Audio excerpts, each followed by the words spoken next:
Good afternoon. Today I would like to take some time to discuss World War II. When you look at World War II, World War II was like a war like no other. We witnessed semi-modern technology used to create war, wage war, create death, oppose fascism, oppose imperialism, and to wage and make war on behalf of imperialism and fascism. We witnessed on the dusk of that war the dropping of the first atomic weapon on Hiroshima and Nagasaki in Japan. A move that was aimed to show a dominion and to show that we have the bomb to Russia. Thus, the Iron Curtain began. But when you look at, let's go back further in time to the ideology possessed by someone like Adolf Hitler. The anti-Semitism, the racism, the views that the Nazi Party had were not old ideas. They were presented differently. Joseph Goebbels was a propaganda minister. The ideas themselves were very old. Anti-Semitism was a very old idea. It went back 400 or 500 years, if not more. It went back to ancient Egypt. But in Europe, it was a 400 or 500-year-old idea. It was common during the plague to blame Jewish people in the 13, 14, 1500s. 400 or 500 years before Hitler was even alive. Those were not old ideas. Homophobia, racism, views on those who were deemed mentally or physically feeble were not old. They were just brought about differently. They were adopted by a government as an official policy in terms of managing their citizens and managing the citizens of the regions they conquered. Not just Germany when they invaded Poland, when they started their campaign in North Africa, France, the places they overtook, they also had the same policies and same views and same goals. The eradication of Jewish people, homosexuals, the disabled, those who had the mental wherewithal as well as the desire to oppose their endeavors. You could be smart and could have been able to fight and resist them, but if you chose not to and chose complacency, you would have survived. If you would have resisted out of principle or out of an ingrained deep belief, you would have been gone.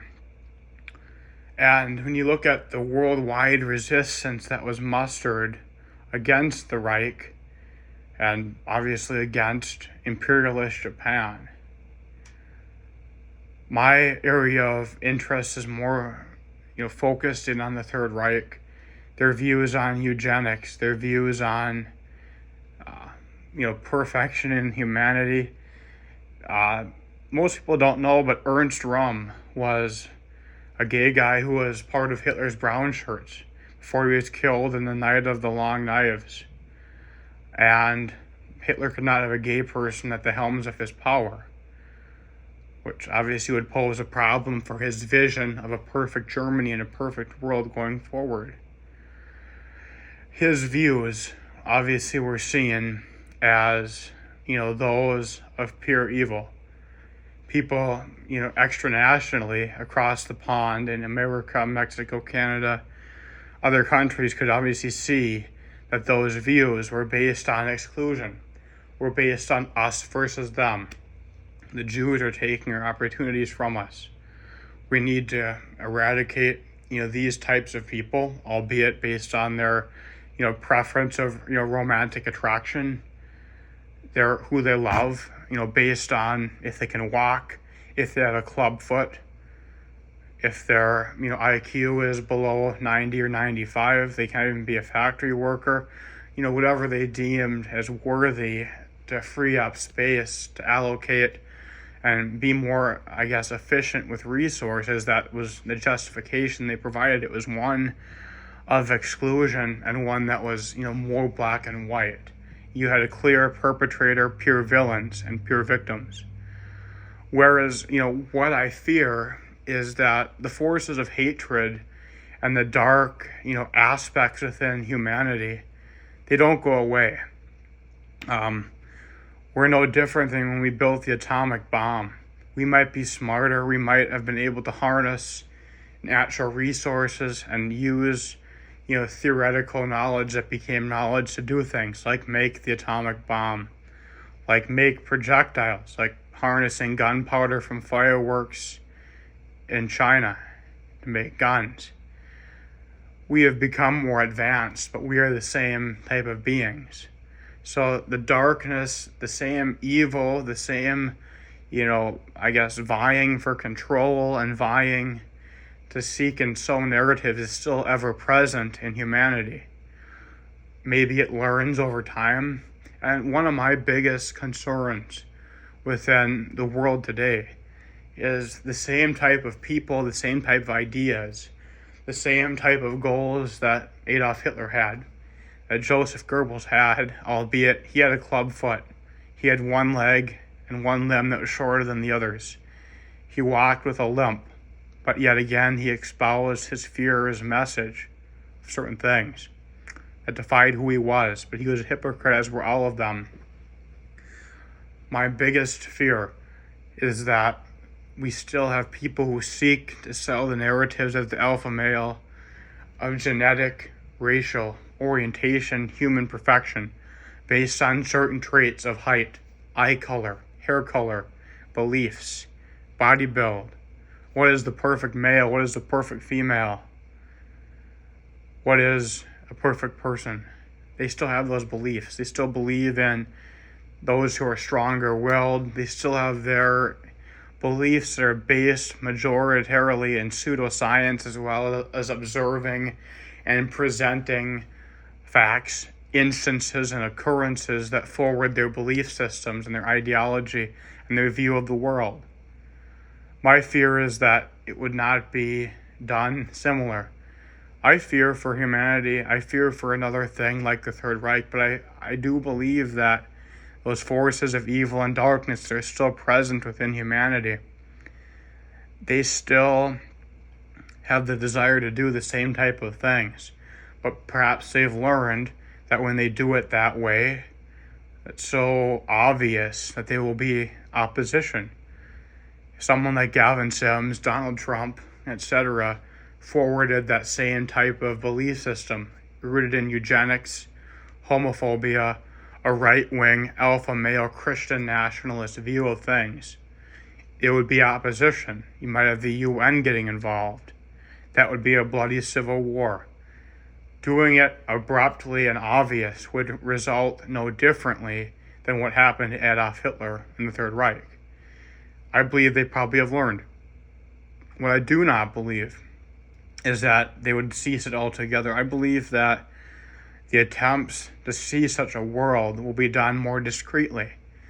They will be done through pre-existing things that are seen as a euphoric and positive thing. You look at negative stress as well as eustress. I believe that there are avenues and channels that things can be done through that are seen differently. If a government is taken over either through legislative means or through a military junta takeover, or a leader who does not intend to leave, that is generally more obvious. If someone became the president and they started saying things like Adolf Hitler did about people, Jews, gays, people they see as inferior and worthy of eradication, that would be seen as a black and white thing. That would be seen negatively. That would be seen as drawing a line of us and them. There would be opposition. There would be civil war. There would be chaos. My biggest fear is the fact that people like them, Gavin Sims, Peyton Morgan, Donald Trump, they have ways that they can not only mask their intentions, they have a way that I believe will be a way that they can do it without being seen as a big bad wolf. When Adolf Hitler started doing what he was doing, Dr. Seuss wrote a book talking about it. He talked about the big bad wolf spit up the foreign children, but they were foreign children. That was Dr. Seuss, Theodore Geisel's, way of, getting back at the isolationist view held by the government. The belief that Europe's affairs are Europe's affairs, we should not get involved. That was his view and his political commentary, albeit through children's books. You see that further. The Butter Battle book and, the Cold War, talking about mutually assured destruction and that policy. My fear is someone like Gavin Sims, Peyton Morgan, in the midst of our times, within the right-wing nationalist and Christian nationalist views, have a way to sell the eradication, the eugenic movement of the perfect alpha male through religion. Most people don't see religion as a bad thing. They see it as a good thing. They see faith. They see being a good... They associate morality and legality and civility with religious adherence. And that is a logical, or at least a semi-logical argument. You look at the Ten Commandments. Thou shalt not kill. Thou shalt not steal. Thou shalt not commit adultery. Thou shalt not lie.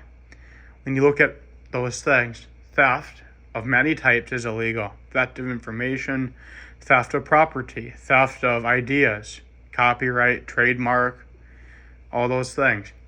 Adultery, obviously it's not totally illegal. If someone wanted to run off with someone's wife, they could. Would it be immoral? Would certain people respect them more, respect them less? Would it churn up their life? Absolutely. Lying is seen generally as a bad thing, albeit a lot of people do it and get away with it. Murder is illegal, seen as a bad thing. So it's easy for people to align legality, morality, civility with religion. So when someone like Gavin Sims, Donald Trump, Peyton Morgan come along, they're able to sell a narrative of, and especially it becomes even more relevant in times of a national crisis like a famine, a shortage of medicine, a shortage of water, a shortage of food. They make a plea that aligns the same logic: morality, civility, legality, and religious adherence. So they could say, you know what? We're facing a nationwide famine.